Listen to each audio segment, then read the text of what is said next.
کامیابی کے لیے سب سے اہم اور سب سے ضروری چیز عقیدے کی صحت ہے، لیکن مختلف مواقع پر مختلف عنوانات سے اپنی امت کی تربیت کرنے کے لیے نبی اکرم صلی اللہ تعالیٰ علیہ وسلم نے نجات کے لیے مختلف چیزیں بیان فرمائی۔ اخلاقیات کے باب میں، روحانیات کے باب میں اور تکمیل کردار کے باب میں، وہ ساری باتیں قابل عمل بھی ہیں، قابل توجہ بھی ہیں اور ہماری روزمرہ کی ضرورت بھی ہیں۔ مختلف مواقع پر نبی پاک علیہ السلام نے مختلف چیزوں کا بیان فرمایا، اور جہاں جہاں بھی جس چیز کا بیان فرمایا وہ اپنی جگہ ایک بڑی اہمیت رکھتی ہے اور بڑی طاقت رکھتی ہے۔ یہ حدیث جو آج ہماری گفتگو کا عنوان ہے، یہ ترمذی میں موجود ہے اور حضرت عقبہ بن عامر رضی اللہ تعالیٰ عنہ اس حدیث کے راوی ہیں۔ یہاں بھی انہوں نے نبی پاک علیہ السلام سے نجات کا راستہ پوچھا ہے۔ بہت ساری سوچیں، بہت سارے نظریات، بہت سارا فلسفہ، بہت سارے سمجھانے والے، بہت سارے قائل کرنے والے، اپنے اپنے انداز میں خیر کی بات بتانے والے لوگ ہر دور میں موجود رہے، لیکن بہرحال حرف آخر وہ ہے جو مدینے والے محبوب نے بیان فرمایا۔ نبی اکرم صلی اللہ تعالیٰ علیہ وسلم سے حضرت عقبہ بن عامر رضی اللہ تعالیٰ عنہ کہتے ہیں کہ میں نے عرض کیا، قلت یا رسول اللہ صلی اللہ تعالیٰ علیہ وسلم من نجات، کہتے ہیں میں نے پوچھا کہ یا رسول اللہ صلی اللہ تعالیٰ علیہ وسلم نجات کیا ہے؟ اللہ تبارک و تعالیٰ نے نبی پاک علیہ السلام کو یہ اعزاز عطا فرمایا ہے کہ حضور نہ جوامع الکلم کے ساتھ دنیا میں آئے، اور حضور فرماتے ہیں انا افصح العرب، عرب سارے ہی بڑی فصیح و بلیغ بات کرتے ہیں، کھلی بات کرتے ہیں، لیکن عربوں میں سب سے زیادہ بات کرنے کا سلیقہ اللہ نے مجھے عطا فرمایا ہے۔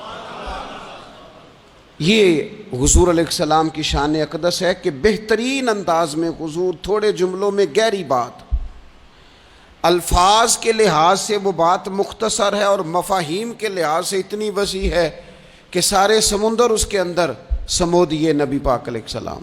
من نجات، بہت بڑی بات پوچھی، بڑی وسیع بات پوچھ لی، یا رسول اللہ نجات کیا ہے، کامیابی کیا ہے، فلاح کیا ہے؟ تو نبی پاک صلی اللہ تعالیٰ علیہ وآلہ وسلم نے 3 باتیں ارشاد فرمائیں۔ سب سے پہلے حضور نے نجات کے لیے جو بات ارشاد فرمائی وہ بڑی قابل غور ہے اور سمجھنے والی ہے۔ حضور علیہ السلام نے پہلی بات ارشاد فرمائی، فرمایا اگر تو نجات چاہتا ہے تو اپنی زبان کو اپنے قابو میں رکھ، اپنے بولنے پر کنٹرول کر، تول کے بولنا شروع کر، اپنے لفظوں کی حرمت کا خیال کر۔ اپنی زبان پر جو بندہ کنٹرول پا گیا، یہ پہلی علامت ہے نجات کی۔ اور ایک مقام پہ نبی پاک علیہ السلام نے یوں بھی بیان فرمایا تم مجھے گارنٹی دو 2 چیزوں کی، اور مجھ سے گارنٹی لے لو جنت کی۔ فرمایا تم مجھے اپنی 2 ٹانگوں کے درمیان شرمگاہ کی اور 2 جبڑوں کے درمیان زبان کی گارنٹی دے دو، اور میں اللہ کا محبوب ہو کے تمہیں جنت کی گارنٹی دیتا ہوں۔ پہلی بات نجات کے لیے نبی پاک علیہ السلام نے یہ ارشاد فرمائی کہ اپنی زبان کو اپنے قابو میں کر، اس پر کنٹرول کر۔ اور دوسرا فرمایا تیرا گھر تیرے لیے کافی ہے، ادھر ادھر بلا وجہ نہ گھوما کر، بغیر سبب کے بہت ساری مجالس میں نہ جایا کر، ضرورت کے لیے جائیں، خیر پانے کے لیے جائیں، اچھے ارادوں سے سفر کریں۔ گئے ہمارے صوفیاء علماء دور دراز کے سفر کیے محدثین نے، کس لیے؟ حضور کی احادیث کو جمع کرنے کے لیے، نبی پاک علیہ السلام کے فیضان سے حصہ پانے کے لیے۔ لیکن فرمایا ادھر ادھر نہ، کچھ لوگوں کو بڑا شوق ہوتا ہے، اس مجلس میں بھی جائیں گے، اس محفل میں بھی جائیں گے، اس کی بھی سنیں گے، اس کی بھی سنیں گے، نتیجہ یہ رہے گا کہ بے یقین ہو جائیں گے، اپنے گھر سے نکلیں گے، گھر گھر پھریں گے، کسی گھر کے نہیں رہیں گے۔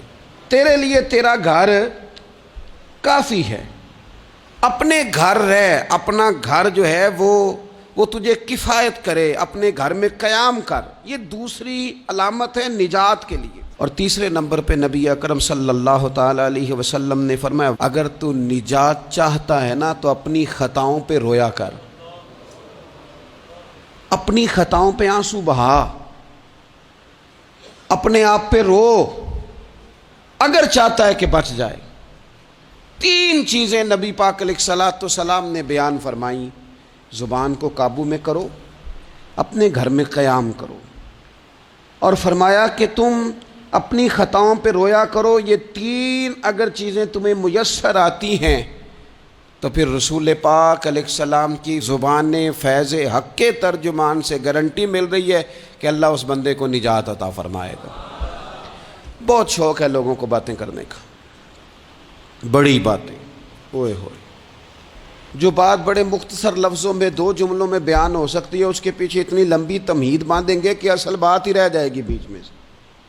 گفتگو، بات، بولنا، یعنی بات ہو رہی ہے، گفتگو ہو رہی ہے 2 لوگوں کے بیچ، اور کوئی دانا آدمی بات کر رہا ہے تو فٹافٹ مداخلت کریں گے اور جملہ پھینکیں گے، کہیں گے قطع کلامی معاف، اور اپنی بات شروع کر دیں گے۔ تو میں کئیوں کو روک کے کہتا ہوں کہ پہلے آپ پوچھ تو لیں ہم نے معاف کیا بھی ہے کہ نہیں۔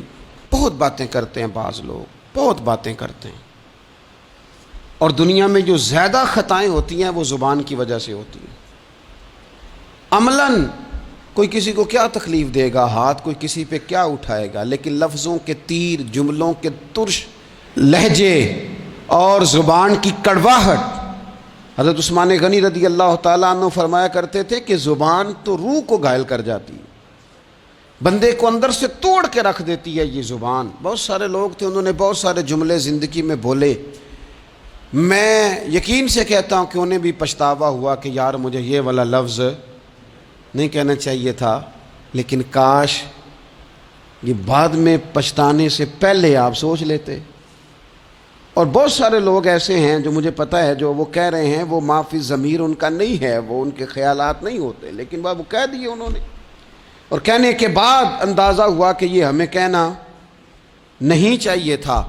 دوسرا ارشاد فرمایا کہ تو اس طرح کر، اپنے گھر کو نہ لازم پکڑ لے، تیرا گھر تیرے لیے بہتر ہے، تیرا گھر تیرے لیے کفایت کرنے والا ہے۔ شریعت اسلامیہ میں نا رہبانیت منع ہے، سارے حقوق چھوڑ کے بندہ گھر میں بیٹھ جائے، حجرے میں بیٹھ جائے، یہ منع ہے، لیکن کچھ دیر کے لیے وَتَبَتَّلْ إِلَيْهِ تَبْتِيلًا، سب سے کٹ کر اللہ کے ساتھ جڑ جاؤ۔ قرآن مجید نے کہا وہ کیا ہے کہ کچھ دیر کے لیے خلوت ضرور اختیار، جیسے آپ اعتکاف میں بیٹھے ہیں، سب سے کٹ کے اللہ کے گھر آ گئے، یہ کچھ دیر کے لیے یہ کام کرنے کا ضرور حکم دیا گیا ہے۔ آپ دیکھیے حضرت موسیٰ علیہ السلام، اسلام میں رہبانیت نہیں، سارے حقوق چھوڑ کے جانا نہیں، لیکن کچھ دیر کے لیے، تھوڑی دیر کے لیے حضرت موسیٰ علیہ السلام 40 دن کے لیے گئے نا کوہ طور پہ، پھر اللہ نے تو رات عطا فرمائی۔ وَإِذْ وَعَدْنَا مُوسَىٰ 40 لَيْلَةً، ہم نے موسیٰ علیہ السلام سے 40 راتوں کا وعدہ لیا۔ نبی پاک علیہ السلام کتنے کتنے دن جا کے پہلے غار حرا میں بیٹھے، پھر اللہ تعالیٰ نے وحی عطا فرمائی۔ تو کچھ اپنے گھر میں وقت گزاریں، عبادت میں وقت گزاریں، اللہ کی یاد میں وقت گزاریں، سارا وقت گھومنے میں پھرنے میں ضائع نہ کر دیں۔ کچھ لوگ ایسے ہیں عبادت کے لیے بٹھاؤ تو تھکے ہوئے ہیں، اور ان سے کو کہیں جانا ہے تو وہ تیار بیٹھے ہیں، تو کچھ اوقات اپنے اس پر بھی لگائیں۔ اور تیسری بات جو ارشاد فرمائی گئی وہ یہ ہے کہ اپنی خطاؤں پہ رویا جائے۔ ہم نہ بڑا تبصرہ کرتے ہیں، بڑا رونا آتا ہے کسی کی مظلومیت پر، کسی کے دکھ پر، ملکی حالات پر، لوگوں پر، اچھی بات ہے، لیکن نجات کے لیے ضروری ہے کہ انسان اپنی خطاؤں پر بھی روئے۔ اور نبی اکرم صلی اللہ تعالیٰ علیہ وسلم نے فرمایا کہ اگر تمہیں اللہ کے خوف سے آنکھ سے اتنا قطرہ بھی نصیب ہو گیا جتنا مکھی اور مچھر کا پر ہوتا ہے، تو اللہ تبارک و تعالیٰ اتنا بھی تمہاری آنکھ سے آنسو نکل گیا تو جس طرح بھینس کے تھنوں سے نکلا ہوا دودھ دوبارہ تھنوں میں نہیں جاتا، تم بھی دوزخ میں نہیں جاؤ گے۔ اور 2 آنکھیں اللہ کو بڑی پیاری ہیں۔ یا رسول اللہ کون سی؟ فرمایا کہ جو رب کی رضا کے لیے پہرا دیتی ہے۔ اور ایک وہ آنکھ جو اللہ کے خوف میں آنسو بہاتی ہے. یہ دو آنکھیں اللہ کو بڑی پیاری ہیں. تو اس لیے یہ 3 باتیں آپ نے نہیں بھولنی. ایک تو یہ کہ اپنی زبان کی حفاظت کریں. ایک اپنے گھر میں، مسجد میں، اجرے میں کچھ دیر بیٹھ کے اللہ کو یاد کریں اور کوشش کریں کہ بغیر وجہ کے گھر سے نہ. اور تیسری بات یہ کہ اپنی خطاؤں پر آنسو بہانے کی کوشش کریں. اللہ تعالی ہم سب کو سمجھنے کی توفیق عطا فرمائے.